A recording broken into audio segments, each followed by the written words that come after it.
Hello दोस्तों, स्वागत है आपका आपके यूट्यूब चैनल यूथ एजुकेशन में। देखिए दोस्तों, अभी अभी मध्य प्रदेश पटवारी और एसएससी जीडी की वैकेंसी निकली हुई हैं और कुछ ही दिनों में नई भर्तियां जैसे फॉरेस्ट गार्ड, जेल प्रहरी, एमपीएसआई, एमपीपीएससी निकलने की पूर्णतः संभावना बनी हुई है और इनके सिलेबस में सामान्य हिंदी पूछी जाएगी। तो इसीलिए आज से हम पढ़ने वाले हैं सामान्य हिंदी को, जिसका यह पहला वीडियो है जिसमें हम पढ़ेंगे हिंदी का एक नया टॉपिक वर्णमाला को। तो चलिए वीडियो स्टार्ट करते हैं। वर्णमाला। देखिए दोस्तों, आप सभी को पता होगा कि वर्णमाला में जो कुल वर्ण होते हैं वो होते हैं 52। ठीक है, तो इसको अपन डायग्राम से देखते हैं। इसको पहले हम 3 भागों में डिवाइड करेंगे। पहला आता है स्वर, ठीक है।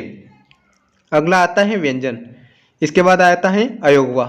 ठीक है, अब इनके वर्ण की संख्या देख लेते हैं। स्वर में आते हैं कुल 11 स्वर। ठीक है, आपको ये ध्यान रखना है कि स्वर जो होते हैं वो 11 होते हैं। ठीक है, अगला आता है व्यंजन। तो देखिए दोस्तों, शुद्ध व्यंजनों की संख्या होती है 33। ठीक है, अगला आता है अयोगवा। तो अयोगवा जो होते हैं वो होते हैं 2 वर्ण। ठीक है, अब देखिए दोस्तों, शुद्ध व्यंजनों की बात हमने कर ली है 33। अब व्यंजनों के अंदर भी 2 कैटेगरी होती हैं। ठीक है, तो आइए उसको देखते हैं। पहली होते हैं संयुक्त व्यंजन, ठीक है, और अगला होता है द्विगुण व्यंजन। अब इनकी संख्या के बारे में देख लेते हैं। संयुक्त व्यंजन के जो वर्ण होते हैं वो होते हैं 4 और द्विगुण व्यंजन के जो वर्ण होते हैं वो होते हैं 2। ठीक है, अब देखिए दोस्तों, इस डायग्राम को हम अब पूरी तरह से डिस्कस करते हैं। ठीक है, चलिए। पहला आता है स्वर।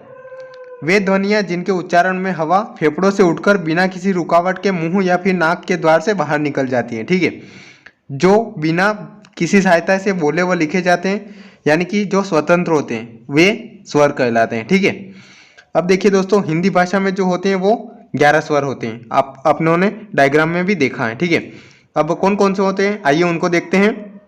तो वो होते हैं अ, आ, ई, उ, ऋषि, एड़ी, एनक, ओखली और औरत। ठीक है, ये जो 11 वर्ण दिए गए हैं यह ही स्वर होते हैं। ठीक है, इसके अलावा कोई और स्वर नहीं होता है। लोग यहाँ पर कंफ्यूज होते हैं कि अम और अह उनको स्वर में गिन लेते हैं, वो स्वर नहीं होते हैं। ठीक है, अब देखिए दोस्तों, संस्कृत भाषा में जो होते हैं वो कुल 13 स्वर होते हैं। तो ये जो 11 हैं ये तो है ही हैं, इसके अलावा 2 और होते हैं। आइए उनको देखते हैं। ये होता है एक ऋषि के आकार का ही होता है और एक और आता है ल के जैसा। ठीक है, बढ़ते हैं आगे। अगला आता है व्यंजन। ठीक है, जिन ध्वनियों के उच्चारण में फेफड़ों से बाहर आने वाली हवा मुख के किसी न किसी अंग से स्पर्श करती हुई बाहर निकलती है। ठीक है, वे जो ध्वनियाँ होती हैं वे व्यंजन कहलाती हैं। इसके अलावा स्वर की सहायता से बोले जाने वर्ण भी व्यंजन कहलाते हैं। ठीक है, और व्यंजन को बिना अ के नहीं बोला जा सकता, यानी कि अ के बिना व्यंजन का उच्चारण संभव नहीं होता है। ठीक है, अब देखिए शुद्ध व्यंजनों की संख्या 33 मानी गई है। आइए उन 33 को देखते हैं। पहले आते हैं 25। ठीक है, तो उनका जो नाम दिया गया है उनको स्पर्शी व्यंजन कहते हैं। ठीक है, उनकी कुल संख्या होती है 25, यानी क से जो म तक अपन जाएंगे तो उनको स्पर्शी व्यंजन कहते हैं। ठीक है, वो उनकी कुल संख्या होती है 25। अगले जो 4 वर्ण आते हैं वो आते हैं अंतस्थ व्यंजन। ठीक है, उनकी कुल संख्या 4 होती हैं। वो होते हैं य, र, ल और व।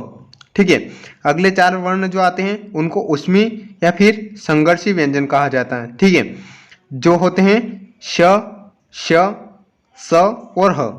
ठीक है, अब देखिए दोस्तों, अपन वापिस डायग्राम तरफ चलते हैं। देखिए इसमें हमने स्वर 11 स्वर पूरे कर लिए हैं। व्यंजन जो कि शुद्ध व्यंजनों की संख्या 33, यानी कि 25 स्पर्शी, 4 अंतस्थ और 4 उष्मी यानी कि संघर्षी हमने पढ़ लिए हैं। ठीक है, अब देखिए व्यंजन में हमने 2 कैटेगरी और बनाई थी, एक तो संयुक्त व्यंजन और द्विगुण व्यंजन। आइए उनको देखते हैं।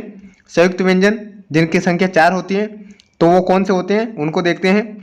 तो वो होते हैं क्षत्रिय का, त्रिशूल का, ज्ञानी का और श्री वाला। ठीक है, अब देखिए द्विगुण व्यंजन को देखते हैं, तो उनकी संख्या होती है 2। ठीक है, अब देखिए ये होते हैं ड और ढ। ठीक है, अब देखिए दोस्तों, यहाँ पर काफ़ी लोग कंफ्यूज होते हैं कि ड के नीचे जो है ये है तो ये अण में चल जाएगा, ये अण नहीं होता है। अण जो होता है वो होता है डमरू के आगे अगर बिंदी लगेगी तो वो अण में जाएगा, और अगर ड के नीचे अगर कोई बिंदी नहीं लगती है, न आगे और न पीछे, ठीक है, तो वो जो होता है ड डमरू का। और अगर इसके नीचे अगर बिंदी जाती है तो वो उसे द्विगुण व्यंजन में गिना जाएगा, ठीक है।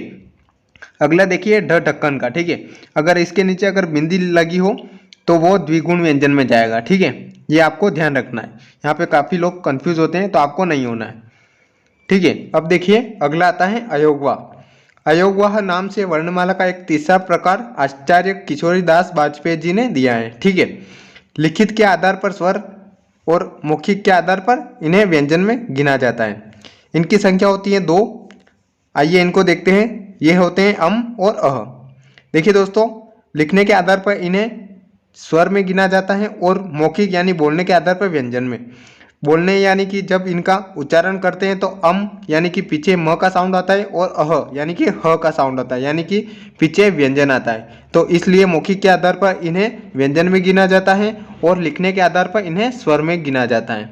आपको ये ध्यान रखना है, ठीक है दोस्तों। यहाँ पर हमने वर्णमाला टॉपिक को अच्छे से थ्योरी के रूप में डिस्कस कर लिया है। अब बारी आती है टेस्ट लगाने की, तो चलिए शुरू करते हैं।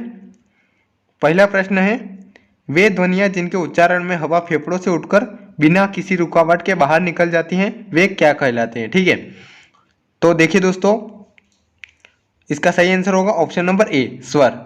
हमने देखा है कि जिनका उच्चारण करते हैं और हवा फेफड़ों से उठकर बिना किसी रुकावट के बाहर निकल जाती है उन्हें स्वर कहते हैं, और अगर वायु किसी न किसी अंग से स्पर्श करती है तो वो व्यंजन कहलाते हैं। अगला प्रश्न है, अंतस्थ व्यंजनों की संख्या है। तो देखिए दोस्तों, इसका सही आंसर होगा ऑप्शन नंबर बी, 4। देखिए दोस्तों, अंतस्थ व्यंजन हमने देखे थे वो 4 होते हैं, य, र, ल और व, ठीक है। अगला प्रश्न, अ के बिना का उच्चारण संभव नहीं है, ठीक है। तो इसका सही आंसर बनेगा ऑप्शन नंबर सी, व्यंजन। अगला प्रश्न है, अयोगवाह वर्ण है। तो देखिए दोस्तों, इसका सही आंसर बनेगा ऑप्शन नंबर बी, अम और अह। अभी हमने देखा था कि किशोरदास वाजपेयी जी ने 2 अयोगवाह वर्ण दिए हैं, अम और अह, ठीक है। बढ़ते हैं अगले प्रश्न पर। अगला प्रश्न है, आचार्य किशोरीदास वाजपेयी जी ने कौन से वर्ण दिए हैं।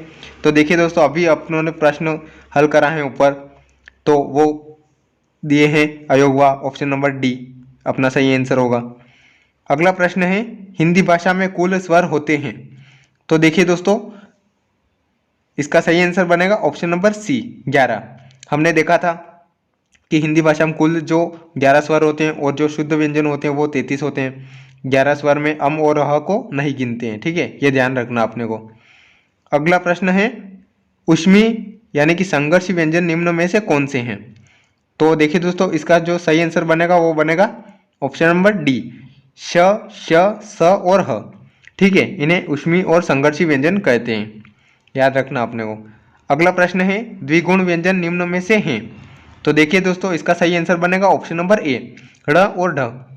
हमने देखा था व्यंजन के अंदर एक 2 कैटेगरी बनाई थी, एक तो संयुक्त व्यंजन और द्विगुण व्यंजन जिनकी संख्या 2 होती है, ठीक है, वही है।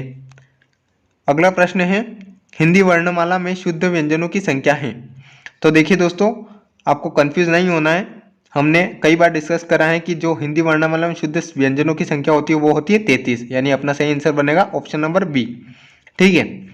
अब अगला प्रश्न, निम्न में से संयुक्त व्यंजन है। तो देखिए दोस्तों, इसका सही आंसर बनेगा ऑप्शन नंबर सी, क्षत्रिय, त्रिशूल, ज्ञानी और श्री वाला, ठीक है, यही अपना सही आंसर होगा।